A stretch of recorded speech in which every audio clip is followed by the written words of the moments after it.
Coach Ben here, bigbenchas.com. Today I'm going to show you how to create an arc on the bench. Now this pretty much comes down to your personal flexibility. Everyone's a little different. For example, myself, I can create a very good arc on the bench, but my hip flexors is generally pretty tight, which pulls me into that anterior pelvic tilt. So I can easily get my butt down, a little easier than other people, create a more dramatic arc. Now, not everyone's going to be able to do that. That's understandable. Some people are a little more locked up in the T-spine. So it comes down to general flexibility. You can work on these things. But I'll show you how I go about setting up to create the biggest arc possible. All right, because a lot of people just don't take the time to set up as big an arc as they potentially could. And it's a result of some things. So how I set up, usually you'll see people set up feet first, so they'll set their feet somewhere, and then they'll go back on the bench. Now I do things a little bit differently. You have to play around with what works for you, but I can create the biggest arch for me by setting up shoulders first, and then scooting my feet into position. Works much better for me than trying to set my feet and then set my back, all right? So I'll show you what I do here, and then maybe you can give it a shot.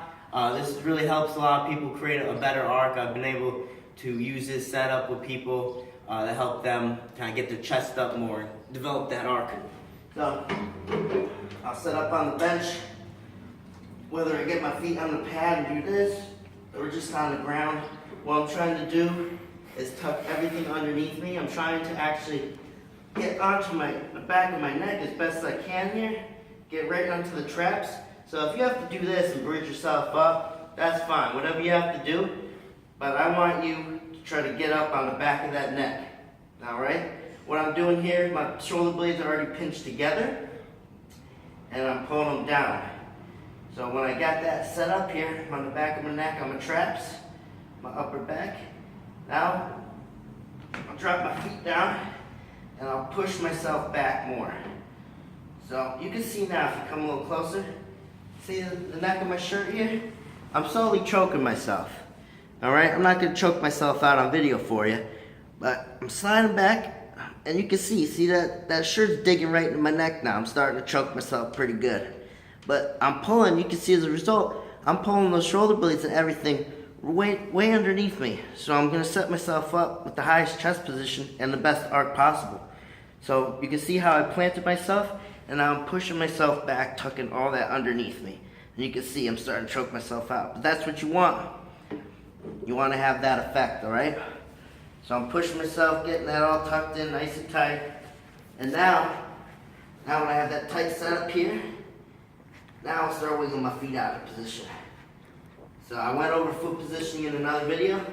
I wiggle my feet out where I need them to keep my butt down. And I'm still pushing myself back. So I'm not losing that leg drive. I'm already getting it started. I tell people all the time, keep that leg drive constant. My feet are out. I'm always pushing myself back. Because see, if I let up on my leg drive, watch my chest drop. My chest drop is a result of not pushing myself back. Alright, so if I give up on leg drive and wait until I get the bar, I'm in a poor position. Alright, if I get that set up and keep my leg drive constant, I'm constantly forcing that chest up. And I always want that chest as high as possible. Alright? And just being able to get your butt down, your feet out, that's going to be a result of just personal flexibility. Alright? But for the most part, everyone's going to be able to take this step. Getting onto your upper back as best you can and squeezing those shoulder blades back. See? I'll go over it again, get my feet down, and then I just continue to slide everything underneath until my shirt's choking me. Everyone should be able to do that in some form. Alright? But getting your butt down is just personal flexibility. Alright? So that's pretty much how I go about creating an arc on the bench. Everyone's going to be different, like I said. Maybe setting up feet first works for you the best. But I've found a lot of success with that. So figure I'd share that with you. Alright, give it a shot. Creating the best arc possible. Some people put foam rollers on their lower back. I don't know if I go about doing that. It's weird benching with a frickin' foam roller under you. Alright? Just don't deal with that. That's not how I go about working on your flexibility. go about doing that through myofascial release, just movement patterns, different things like that, right?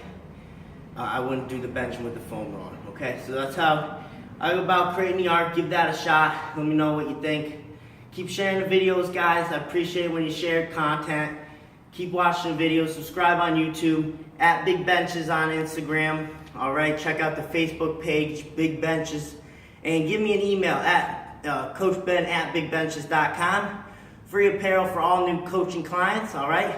And check out that new apparel we got too. Awesome stuff, the back bench shirt. I have a singlet I posted on Instagram. If you want a singlet, I can make it happen. All right, just let me know. And I'll see you next video. Appreciate it, guys.